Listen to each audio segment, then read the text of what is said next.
Bom dia, esse é o podcast BDM, com os principais temas abordados pelo Morning Call do Bom Dia Mercado, elaborado com apoio de inteligência artificial. Bom, a semana está começando e os mercados ainda repercutindo bastante, né? O simpósio de Jackson Hole, aquele encontro lá nos Estados Unidos. Isso, o encontro anual dos banqueiros centrais. E parece que o discurso do Jerome Powell, o presidente do Fed, Banco Central Americano, deu uma chacoalhada nas expectativas, né? Exato. Aumentaram bem as apostas para um corte de juros por lá, talvez já em setembro. O que foi que ele disse exatamente que causou essa agitação toda? Olha, o ponto principal foi uma mudança de tom, sabe? Uma sinalização, assim, mais clara sobre os riscos para a economia americana. Uhum. O Powell falou especificamente que os riscos de queda para o emprego estão aumentando. Isso para o mercado soou como uma preocupação maior do Fed com uma possível freada mais forte na economia. Entendi. E ele também deu uma minimizada no impacto das tarifas recentes na inflação, falou que o efeito deve ser curto. Essa combinação, então, foi o que o mercado queria ouvir, né? Já estava todo mundo meio ansioso por um sinal de corte de juros. E como é que o mercado reagiu a isso na prática? Quais foram os reflexos, logo de cara? A reação foi bem rápida e forte. A chance de ter um corte de juros já em setembro, lá na ferramenta do CME Group, pulou para 90%. 90%? E isso disparou o tal do risk-on, né? O pessoal ficou com mais apetite por risco. Uhum. Aí venderam títulos do Tesouro Americano, que são mais seguros, e isso fez os juros deles caírem. A nota de 2 anos fechou a semana em 3,692%, a de 10 anos, que é referência para o mundo todo, caiu para 4,257%. E o dólar? O dólar perdeu força. O índice DXY caiu 0,92% e as bolsas americanas, voaram para recorde de novo. Dow Jones subiu 1,89% só na sexta, S&P 500 mais 1,52%, Nasdaq mais 1,88%. Muita coisa. Muita coisa. E ainda teve a confirmação de um investimento gigante do governo americano, quase 9 bilhões de dólares, na Intel. Isso também ajudou no bom humor geral. Certo. Então, o Powell deu sinal, mas agora o mercado quer ver se confirma. É isso. O que tem na agenda americana essa semana que pode sustentar ou derrubar essa aposta aí do corte em setembro? Isso mesmo, a semana é chave para validar essa leitura mais otimista. O principal indicador sai na sexta-feira, o Índice de Preços PCE de julho. O PCE. É o PCE. É a medida de inflação que o Fed mais acompanha. Então o resultado vai ter um peso enorme na decisão. Ok. E tem mais. Na quinta, sai a segunda prévia do PIB americano do segundo trimestre. Se vier mais fraco, reforça a ideia de desaceleração e a necessidade do corte, né? Faz sentido. E ainda tem vários dirigentes do Fed falando durante a semana. Logan e Williams hoje, Barkin na terça e quarta, Waller na quinta.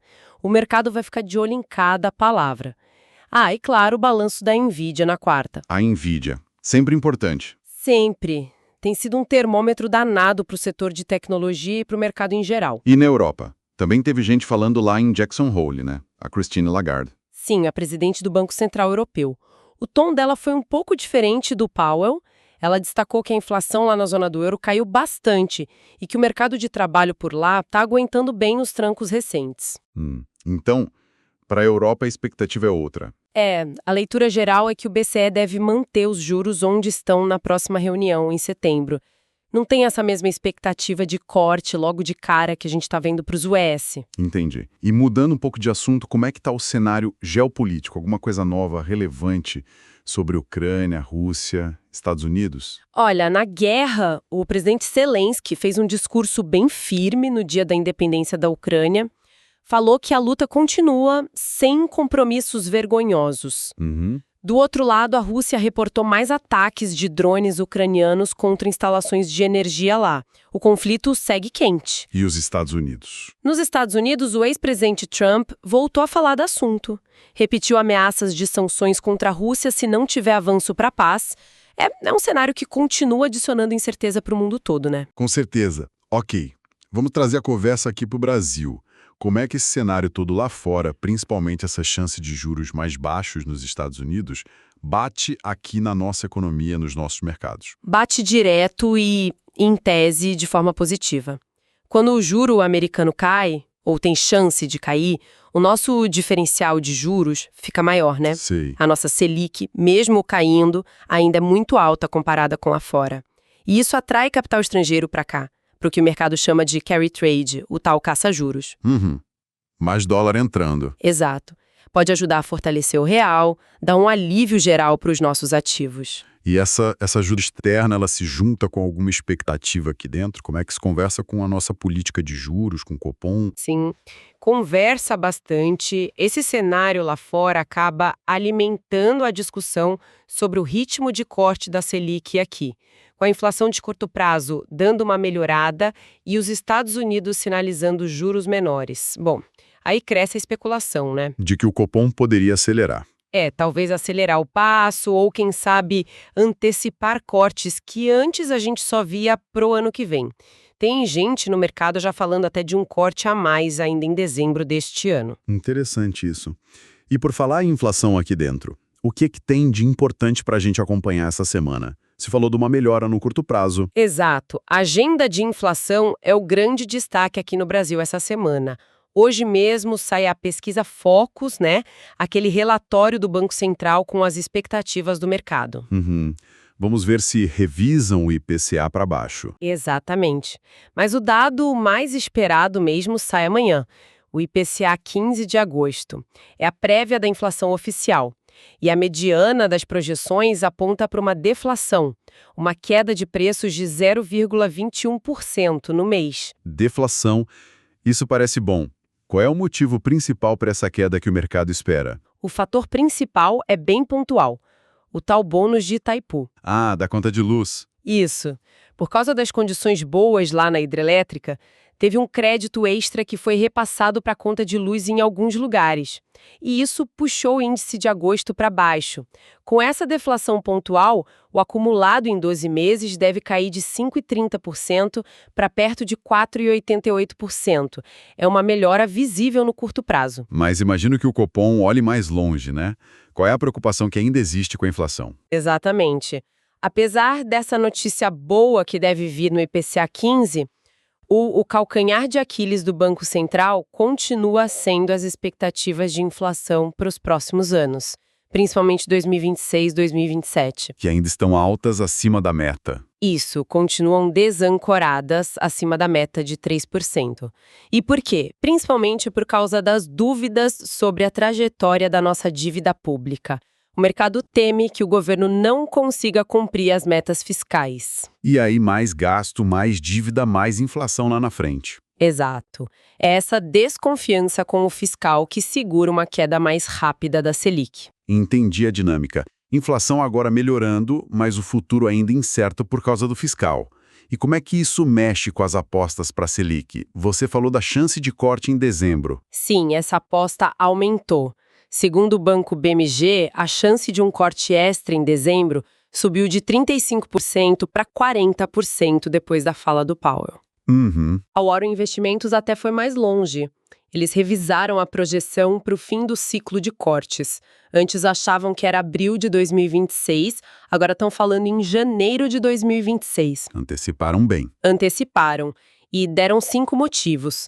Inflação de curto prazo melhor, atividade econômica esfriando um pouco, expectativas para 2026 recuando um tiquinho, mas ainda altas, né? O câmbio mais comportado e, claro, o sinal de corte nos Estados Unidos. E as taxas futuras de juros refletiram isso? Refletiram. Os DIs tiveram uma queda forte na sexta-feira passada. O mercado já está colocando no preço juros mais baixos lá na frente. Faz sentido. E já que o fiscal é tão importante para essa história toda de inflação e juros, como é que está a situação do governo para fechar as contas do ano que vem? O orçamento de 2026. A equipe econômica está correndo contra o tempo. O prazo para mandar o PLO, o Projeto de Lei Orçamentária de 2026 para o Congresso, acaba agora, dia 31 de agosto. Final do mês já. Já, e a conta não fecha fácil. O governo precisa achar receita extra ou cortar gasto para cumprir a meta fiscal.